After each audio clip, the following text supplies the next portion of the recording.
Já a densidade aqui é uma densidade muito baixa, porque se eu pensar numa massa constante, imagine que eu vou pensar na mesma massa, que imagine que eu fosse fazer essas mesmas bolinhas, essa mesma quantidade de bolinhas num sistema gasoso. O volume ocupado seria enorme, não ia caber talvez aqui nessa tela.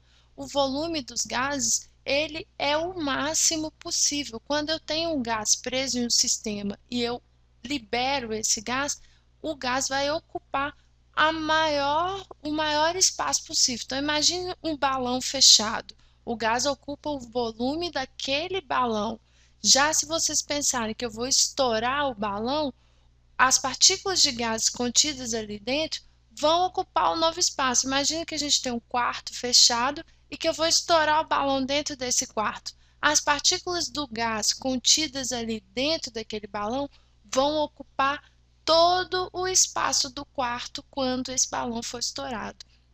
Então, o volume do gás é sempre o maior possível. E a forma também, o gás ele não tem forma, né? A gente nem pode falar em forma, porque ele ocupa aí o maior volume possível, tá bom? Porque as partículas têm que estar o mais afastadas possíveis por causa da quantidade de energia. Elas têm uma vibração muito grande, o que faz elas ficarem muito afastadas.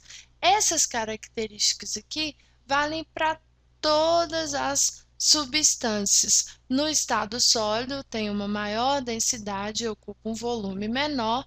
No estado gasoso, tem a menor densidade possível, ocupando aí o maior volume possível, sendo que o estado líquido ele é intermediário. Mas existe uma molécula que tem uma peculiaridade quando está aí no estado sólido, que é a molécula de água. As moléculas de água, elas não se ligam no estado sólido, aqui eu já vou sinalizar para vocês que é o estado sólido, elas não se aproximam como as outras moléculas de outras substâncias, elas não ficam bem organizadas assim. Elas se ligam formando aqui, ó, esse tipo de hexágono. Agora imagine isso aqui numa estrutura tridimensional, tá? Eu não fui capaz de desenhar aqui, mas imagine isso numa estrutura tridimensional. Imaginando, olhando aqui para essa figura plana, vocês já podem ver que eu tenho aqui, ó, as partículas de água e que entre uma partícula e outra existe um espaço que está o quê? Vazio. Então, o que que acontece? No estado sólido, a densidade da água é menor. Então, ela é menos densa. Por quê? Para uma mesma quantidade de massa de água, imagina, eu tenho aqui uma, duas, três, quatro, cinco, seis partículas. Se fosse uma molécula normal, as seis partículas estariam organizadas dessa forma. Ocupam um volume aqui X. Então, aqui um volume X, tá? Agora, olha as seis partículas de água, olha o tamanho, a quantidade e volume que elas ocupam.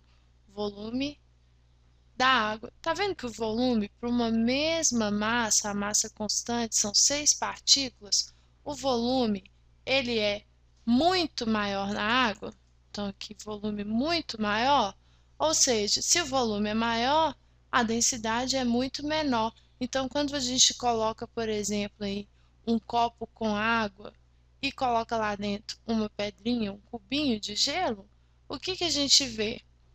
A gente percebe que o gelo, mesmo sendo água no estado sólido, ele flutua aí no copo com água. Isso porque a densidade é menor. E a densidade é menor porque a água ela não se organiza no estado sólido como as outras moléculas. No estado sólido, existem entre as partículas de água um grande espaço vazio, o que implica aí ocupar um grande volume e isso faz com que a densidade diminua, ok? Espero que vocês tenham compreendido. Se tiverem alguma dúvida, envie para nós através do link contatos no site quadro.com.br. Bons estudos!